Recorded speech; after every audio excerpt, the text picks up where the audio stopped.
Hola a todas y todos, bienvenidos a esta última sesión de Caña Política, un programa, un podcast, un programa de videos que tuvo la intención de visibilizar a una serie de actores políticos, culturales y sociales importantes en nuestra ciudad, importantes en el debate de nuestra ciudad, y que usualmente son ignorados por medios de comunicación y que han tenido la oportunidad de poder decir lo que piensan, lo que aspiran, cuál es su lucha, cuáles son sus disrupciones.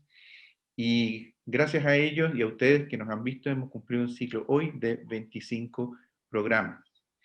A la altura de este último programa, estoy con el señor Antonio Lagos, quien es un historiador libertario, artista también, filósofo, activista, Entre comillas. un digno representante de un entrevistado de Caña Política. Con él les doy la bienvenida. Vamos a conversar sobre una serie de temas de lo que ha sido la historia de Chillán en los últimos 30, 40 años. Antonio, anarquista.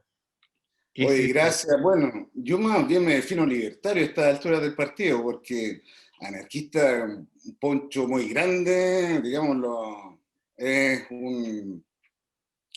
una cosa, digamos, lo que a ti, tú te metes en una cuestión que te sobrepasa de repente. O sea, no es lo mismo decirse cristiano, así como cualquier hijo de vecino, que, claro, yo soy cristiano, ¿no? Decirse anarquista, digámoslo, lleva una consecuencia, una cosa que, bueno, en algún momento nosotros armamos política desde el anarquismo organizado, pero, bueno, fueron intentos, se crearon en su momento organizaciones como el CUAC, ¿ya? 1999, ¿ya?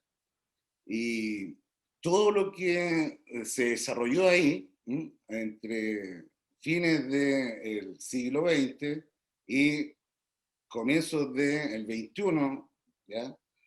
Toda la primera década, fue una experiencia muy interesante, muy a partir de lo que va a ser pensar el anarquismo desde la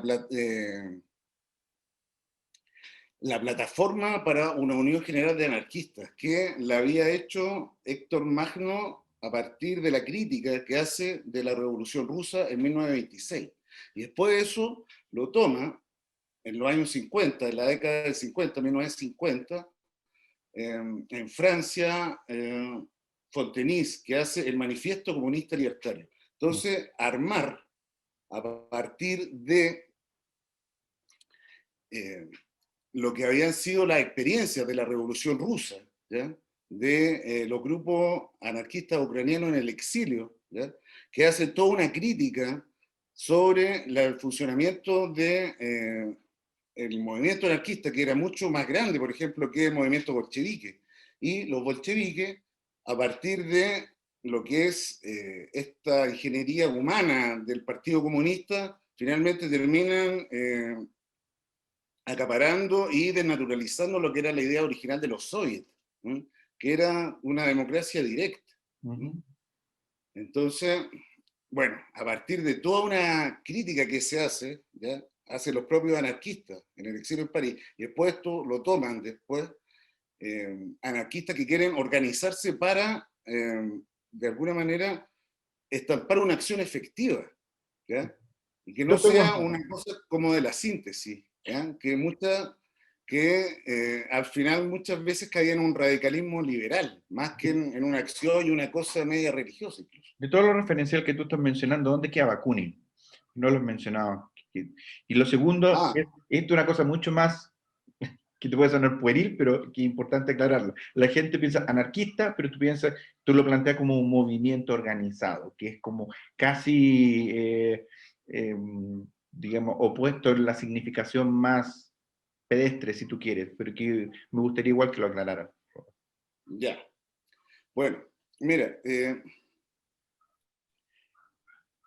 siempre se piensa, bueno, y se ha estigmatizado lo que es el anarquismo, anarquía en términos de peyorativizarlo como que es desorden. Y el anarquismo fundado en el socialismo, y justamente tú hacías referencia a Bakunin. Bakunin es el primero que en la internacional ya va a plantear el desarrollo de la sociedad de abajo hacia arriba, no de arriba hacia abajo. En ese sentido, por ejemplo, la idea de los soviets era muy interesante, o sea, era justamente federaciones. Uno de los principios del anarquismo, además de la democracia directa, es el federalismo. Entonces, juntar la sociedad, el conjunto de los distintos estamentos, ya sea, o sea, más que de los distintos grupos y organizaciones, llámese juntas de vecinos, sindicatos, territorialmente se agrupan y fundan, digámoslo, la democracia directa de abajo hacia arriba, con consejos obreros, comunales, bueno, había toda una historia, y que de alguna manera todo esto se abre con la Revolución Francesa, ¿ya? 1879, y todo este proceso de revoluciones, por una parte proletaria y burguesa, ¿ya? Triunfa la revolución burguesa, pero queda la revolución proletaria por abajo, ¿ya? De la democracia directa. Y esta se desarrolla, bueno, en Francia fundamentalmente, 1830, después 1848, ahí se escribe Marx el manifiesto, después tenemos la Comuna de París, 1871, y a posteriori, vamos a tener la Revolución Rusa en dos versiones, 1905, ¿ya? Que esa primera revolución queda truncada, y después la de 1917.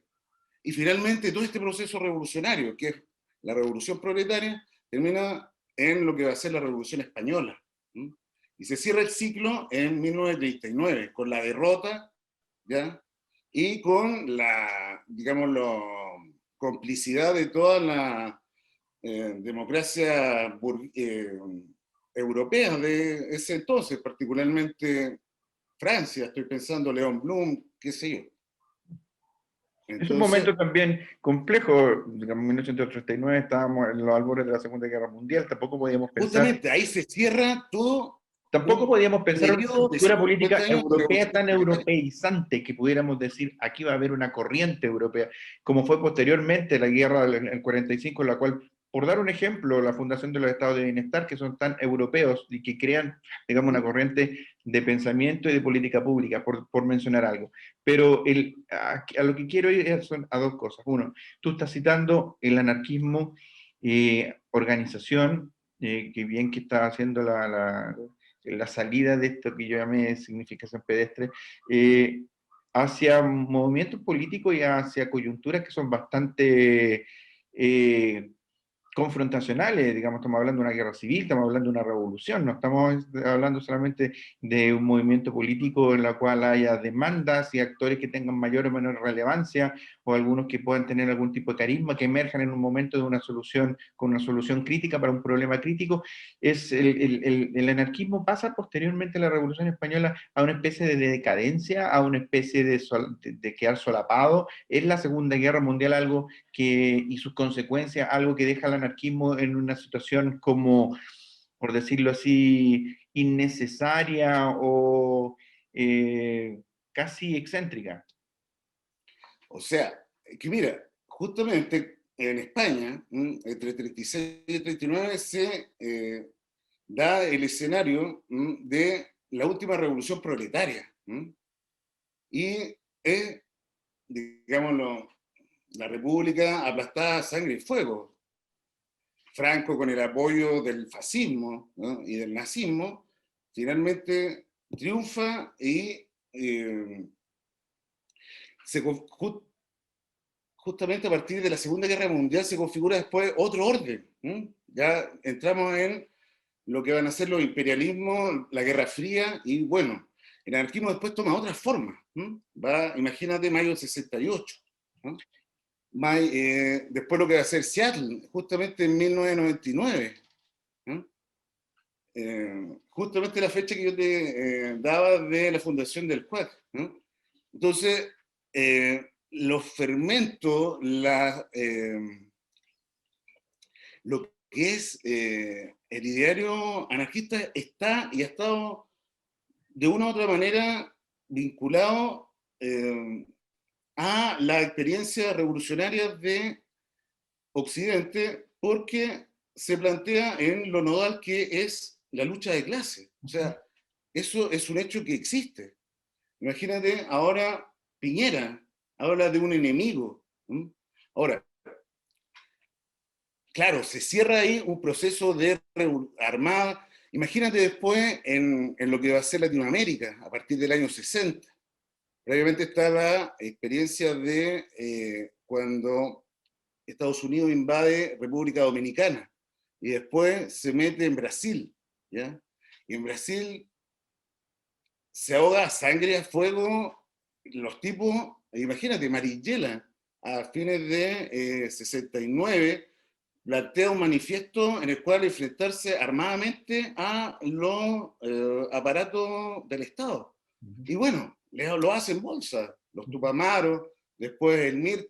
Entonces, frente a este escenario de lucha, ¿no?, donde hay pequeñas minorías que controlan los medios de producción y grandes mayorías que están siendo explotadas, ¿eh?, y que se meten dentro de la lógica de la hegemonía cultural, del liberalismo y de la explotación, pasa a ser una cosa cotidiana, algo que se asume, digámoslo, como que es parte de la vida, como que fuera natural. Ok, No es así.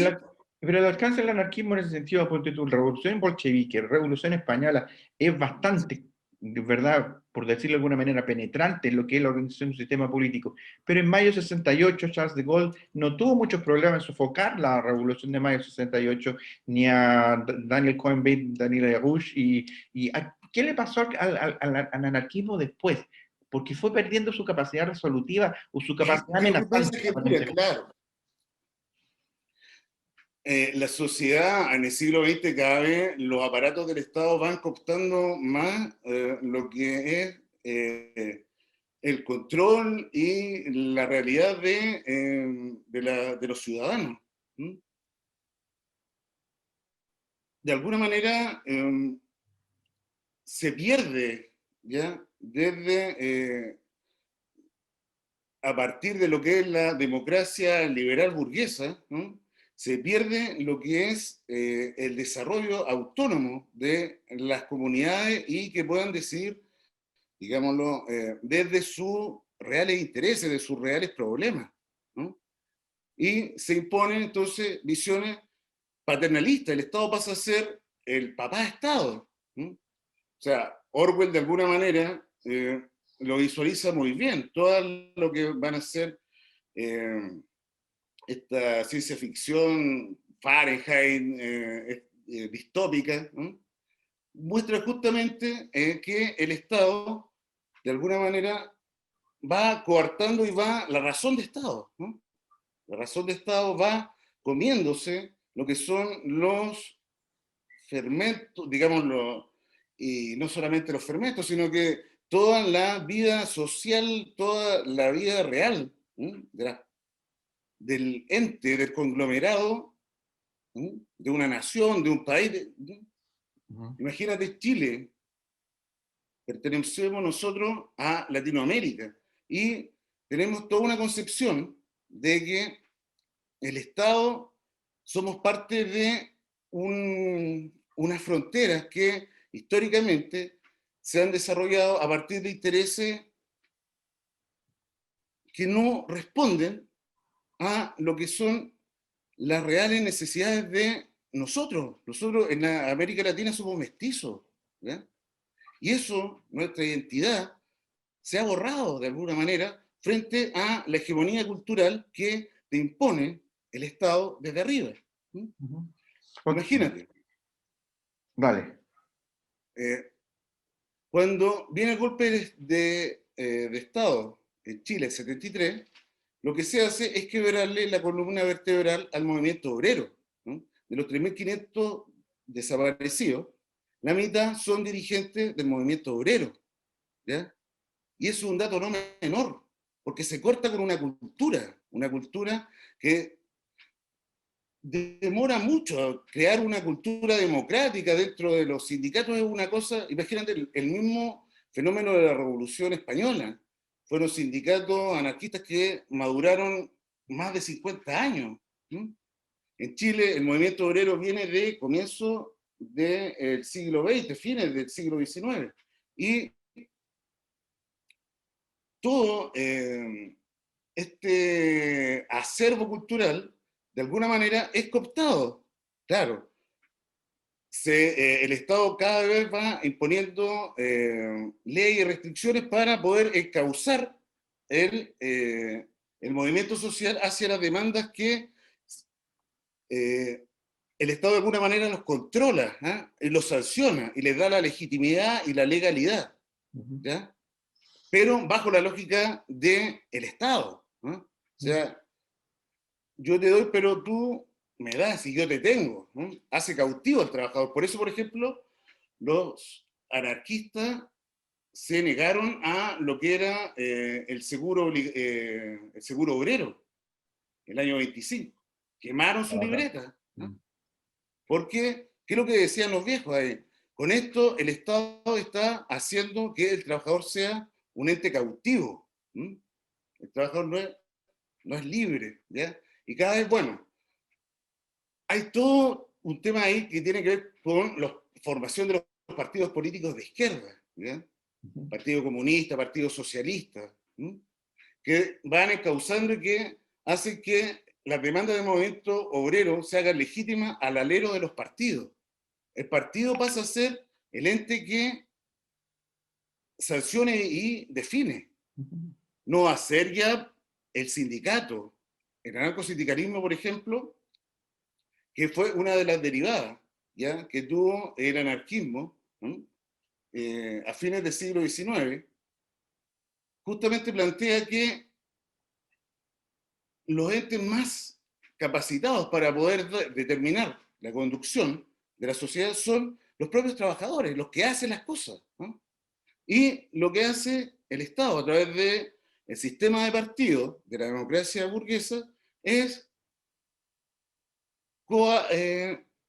captar, hacer cautivo a este trabajador, ¿ya?, y llevarlo por sus causas, ¿no? Tú puedes decir, bueno, Sí, pero eso... yo ahí tengo un pero, ¿eh? Un pero que yo estoy seguro que vas a estar de acuerdo. Ajá, Mira, tú has hablado de España, ¿verdad? Revolución Francesa, sofocamiento de la República, o sea, la Revolución Española, sofocamiento de la República, Franco hasta el año 75. Estaba hablando del golpe de Estado en Chile, estaba hablando de Piñera también, ¿no? Otra forma de dictadura. Eh, Fíjate que antes de darle legitimidad a los partidos políticos o antes de dejarle la legitimidad a los obreros, en la transformación del Estado democrático a un Estado autoritario, al menos autoritario, algunos con visos de cierto totalitarismo, aunque no completamente eh, consolidado, pero al menos, digamos, el Estado autoritario.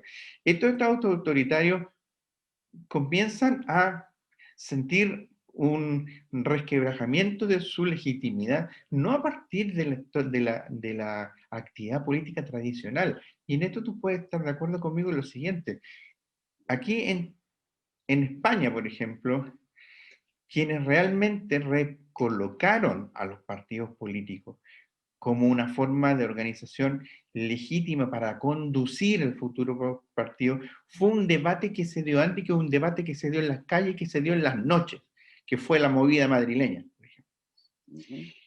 La escena de la movida madrileña. Aquí en Chile ocurrió algo similar con la escena de avanzada de los artistas como Raúl Zurita, Alada Mela, el Titi, artistas que en cierta manera ocupaban el nicho de los artistas que no estaban porque estaban exiliados y sin embargo tenían un trabajo muy elaborado que era antidictatorial, digamos, ¿ya? Y no voy a decir más porque eso lo podemos hablar más adelante, pero aquí mismo con Piñera estamos hablando del movimiento artístico en ciernes, ¿ah?, que está por verse, que estamos escudriñando y que ha sido materia de trabajo acá en Caña Política con algunos de los invitados, que es el estallido social.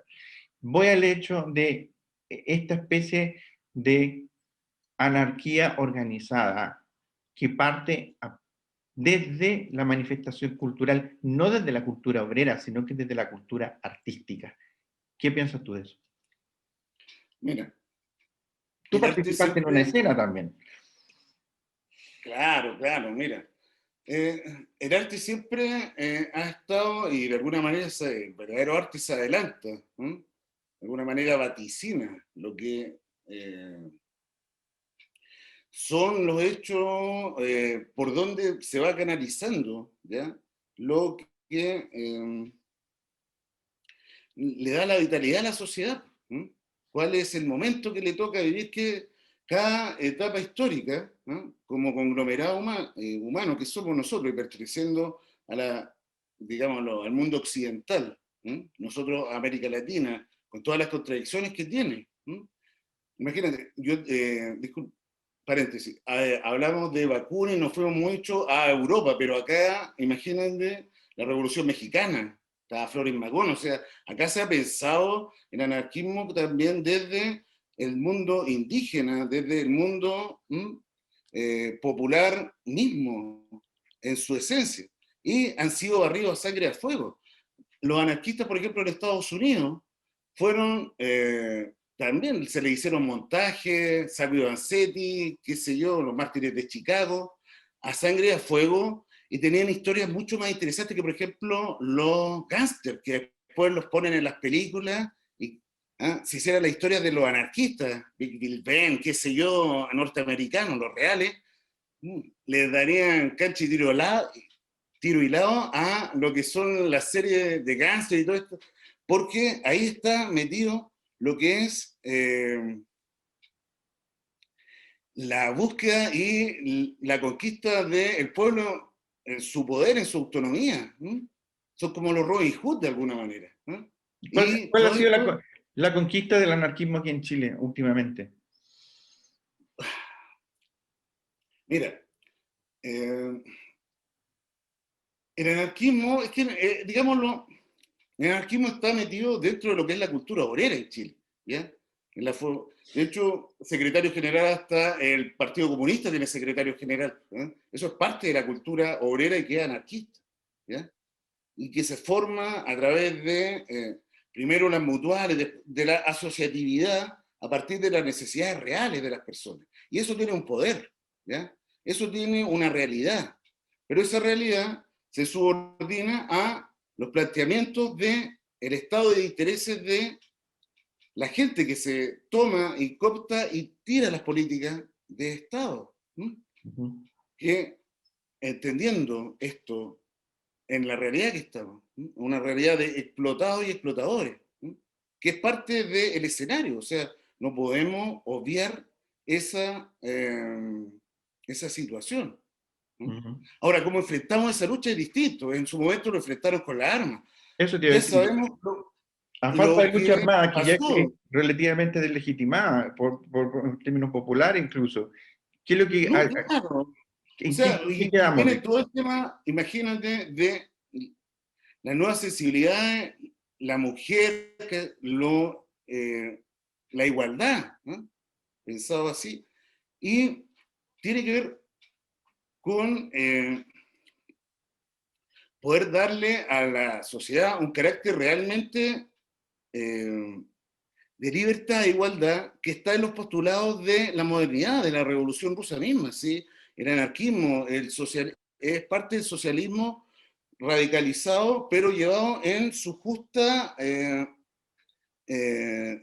progresión lógica. Si ahora, por ejemplo, no debería por qué haber hambre en el mundo. En África no debería suceder las aberraciones. Imagínate en América Latina, matan a los dirigentes sindicales, a la gente de las organizaciones populares, de movimientos ecologistas, en Perú, en Colombia, México, Brasil, qué decir, en Chile no pasa tanto eso, porque Chile es un país chico, ¿m? Pero Pero tiene pensándolo, que ver con desigualdades distribuido, también que van más allá de suprimir un determinado dirigente, o bajo la misma lógica de obrero explotado y el otro explotador. Por ejemplo, la misma situación que se crea en torno a la vacunación contra el COVID en los países pobres, que no son desarrolladores de vacunas y que esperan, entre comillas, los bajos precios que puedan darle los países ricos, productores de vacunas, o las donaciones, o estos pseudo programas de ayuda como, Mira, que le van a dar vacuna, pero en torno a un pack, no a un combo. O sea, te doy vacuna, pero me compras esto y esto y esto otro. Cosas que mira, no tú se dicen. pusiste el tema de la vacuna, el COVID, ¿ya? Es un tema mundial. Por eso Y te digo, va más allá de un... los estados están desarrollando cada uno por su lado su vacuna como una especie de competencia, como que esta cuestión fuera parte del tinglado que tienen armado desde arriba. Y no, pues, o sea, ¿cuál es la solución racional? ¿Cuál es que todos los estados se unieran y sacar una pura vacuna? Ujú. Si la cosa es el bien de la humanidad. Pero a los tipos no les interesa eso, po. No, Les no. interesa, claro, su primacía económica, su primacía imperial. La razón de Estado, en definitiva, llevado a un punto superior que es el imperialismo. ¿Ya? Y eso no solamente te lo habla Marx, te lo habla, imagínate, tipo como había un tipo Gore que tiene un libro, Imperialismo, y es siendo un liberal demócrata radical, ¿sí? Viendo cómo se transforman dentro de la propia estructura del Estado, ¿ya? Eh, organismos, entes que entran a manipular y de manera perversa, ¿no? Lo que son los designios del conjunto de la sociedad y buena parte de la humanidad. Ujú. ¿Sí? Claro, Entonces, no, pero eso incluso uno lo puede encontrar desde Maquiavelo en adelante. O sea, es decir, yo desarrollo un arma que es propia de mi estado porque lisa y llanamente esa arma me da una ventaja competitiva en la casa, en el caso que yo tenga que asegurar la, valga la redundancia, seguridad de mi estado. Y si quisiera tener, por ejemplo, una aventura imperialista, ¿por qué no?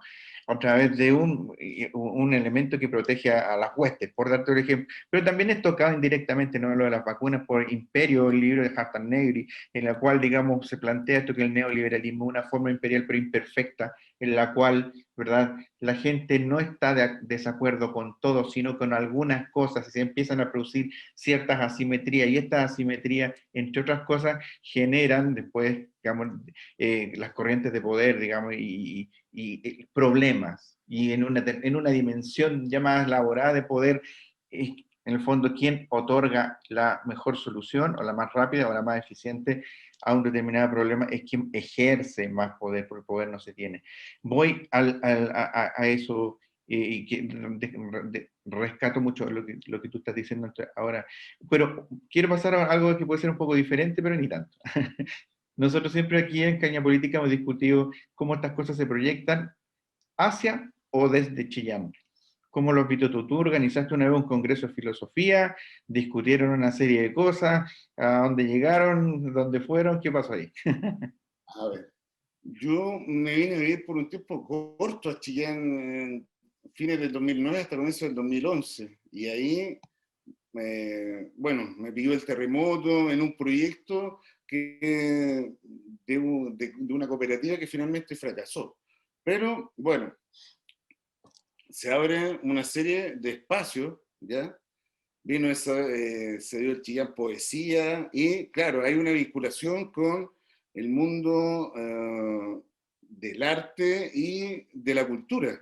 Y ahí, claro, organizamos un coloquio de filosofía, que fueron 2 sesiones, ¿ya? Con Diógenes y Nietzsche, con 2 amigos de Santiago, de la Facultad de Filosofía y Humanidades, que vinieron a exponer, y fue una experiencia súper exitosa, lleno total en la sala de la Universidad del Biobío, que están al frente de la plaza, y nos conseguimos ahí, y entonces a lo que quiero apuntar es que cuando tú presentas cosas, temáticas, culturales, eh, que están,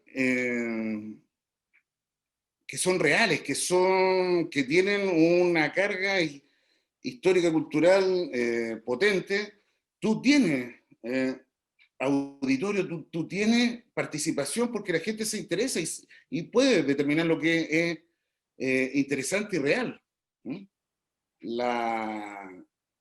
La cultura siempre se pasa a ver como una cosa aburrida, como media latera, académica clásica, y no, po. ¿Mm?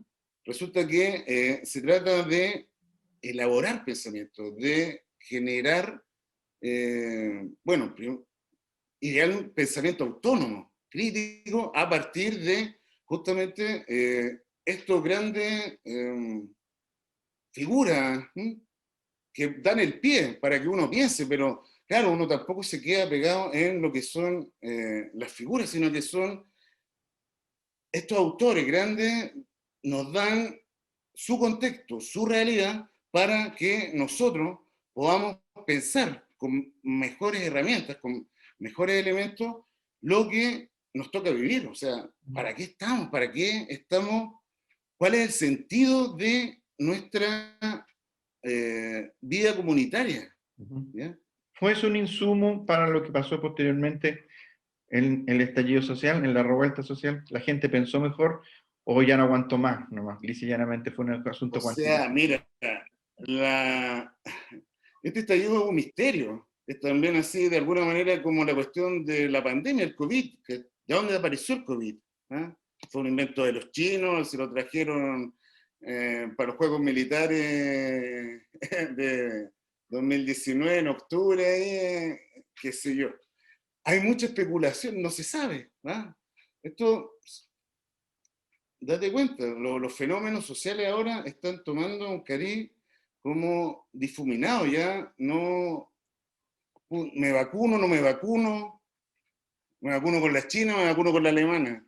¿Ah? Que el estallido responde a una serie de movilizaciones, ¿ya? Que de alguna manera las más visibles son las del movimiento pingüino, que viene de comienzos del 2000 con una serie, pero hay todo un fermento de distintos grupos que están y que con una inconformidad cada vez más creciente. En Chile, vivir en Chile es una cosa súper complicada, ¿no? ¿Cómo está diseñado el sistema para alguien con familia y ya con una cierta edad? ¿No? O sea, está ahí amarrado, y eso se dan cuenta quiénes, los jóvenes. Si esta cuestión, como siempre, bueno, en toda la revuelta, revolución, estallido, es el fermento, la juventud. Si la juventud de alguna manera, yo estaba en Santiago cuando vino esta cosa del estallido, la juventud ve que no tiene futuro. Imagínate estudiar una carrera, quedar endeudado por cuántos años, y después sales, te quieres formar una familia y es la opción comprar un departamento y endeudarte no sé por cuántos años más, o sea, por toda tu vida, y la deuda se la puede heredar hasta tu hijo. ¿Ah? Con lo que sería una carrera universitaria, con lo que sería una vivienda. Cosas básicas, derechos básicos. ¿No? No estamos hablando de lujo, ¿no? Que se quiera comprar un yate, qué sé yo. Entonces, bueno, Chile también ha tenido una tradición de estallidos, de revuelta. Imagínate, esta cosa del estallido de alguna manera puedes compararla con lo que fue el Chauchazo en Claro. 1949. ¿Eh? En Santiago, esa vez quemaron todas las micros. Suben 10 centavos, una chaucha más, la locomoción, y la gente ya estaba, pero hasta aquí. Y por 10 pesos, y bueno, Chile es un país de alguna manera bipolar también, porque claro, es piola, piola, piola, pero cuando revienta, ¡pah! Y se quemó toda la locomoción colectiva. El año 49, se fue una locura. ¿Eh? Imagínate, 70 años después, del 49 a 2019. ¿Y por qué se da esto? Porque la clase política no responde a los intereses de lo que el conjunto, el grueso de la sociedad. Imagínate, Piñera, ¿cuánto porcentaje de aprobación llegó a tener? 6%. 4%. Mm. Ya, bueno, oscila ahí, entre eso. O sea, nada. Bueno, mira, Yo te cuento. Cuando empezó la pandemia, la gran mayoría pensamos, yo soy médico y cercano al área de estudio, de que esto iba a durar algunos meses hasta agosto, septiembre, incluso dijimos. Claro, hicimos cálculos con los datos Mañalich, ¿no? Inicialmente, entonces, pero esto pasó a mayores. Y cuando hablábamos del fin de la pandemia, hablábamos inexorablemente del estallido social 2.0. Venía el estallido social 2.0. Y fue en ese tiempo, en septiembre del 2020, el 4 de septiembre, fecha histórica, el 4 de septiembre fue el día en que lanzamos el primer capítulo de Caña Política. Lo que quiero decir con esto es que este programa ha sido eminentemente un programa post-estallido social, que ha estado solapado por la pandemia, pero se debe en su origen a este misterio que tú llamas, de estallido social, a este misterio que hemos tratado de escudriñar de a poco en el misterio artístico, ¿no? Que también discutimos con Lucas, en Luis Arias, que es qué es lo que es en este momento lo que está predominando desde el punto de vista artístico y la relación del artista con el público, si es el producto o el proceso, y probablemente es el proceso lo que más vincula al artista con la gente, en un momento en que no hay salas de exposición, que no hay cine para hacer cinearte, que están los espacios públicos restringidos por las razones que conocemos de pandemia, ¿verdad? Yo te agradezco, Antonio, que hayas estado en este capítulo, último capítulo de Caña Política y hayas mencionado todo lo que hayas dicho. Tenemos siempre nuestro ritual, que es decir, se nos pasó la caña, por decir, se nos pasó el tiempo. Para mí es muy importante este momento porque se cierra una aventura de 25 capítulos en la cual quisimos visualizar a gente como Antonio, a artistas, a dirigentes sociales, a dirigentes de trabajadores, y básicamente lo que me queda en la retina es que hemos podido contribuir al discurso y al pensamiento que tenía y que tiene probablemente un Chillán en un momento tan híbrido y tan raro, ¿no? Como es el post-estallido social con una pandemia encima. Algún día espero, en mi aspiración más profunda, que este programa y que sus capítulos, que van a estar disponibles siempre en la red, sean material para que alguien entienda eso, si es que le interesa o lo quiere entender. Porque aquí ha habido gente que no ha parado de pensar. No ha parado de pensar que tiene muchas cosas en ciernes y que cuando las circunstancias pasen va a poder hacer mucho gracias a lo que pensó y a lo que preparó.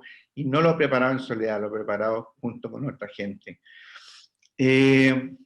Desde la primera sesión con Juan Pablo Sarlan a esta última sesión con Antonio, que hemos conversado prácticamente de política internacional, de política chilena, de Chillán, yo quiero darles las gracias a cada uno de los invitados que estuvieron acá en Caña Política, que le dieron vida a este programa, a cada uno de ustedes que vieron los videos, y quiero agradecer en forma muy personal a la segunda persona que estuvo detrás de lo que es Caña Política. Yo he sido el conductor y quien ha diseñado las entrevistas y los invitados, como Jorge Fernández, pero me refiero al editor de cada uno de los videos, un gran profesional, el señor Freddy Jiménez, a quien le envío un gran saludo, y sé que también está un poquito triste, igual que yo, por decir que esto se acabó. Si alguna vez renace, vamos a hacer harina de otro costal. Así que a cada uno de ustedes un abrazo, muchas gracias, Antonio.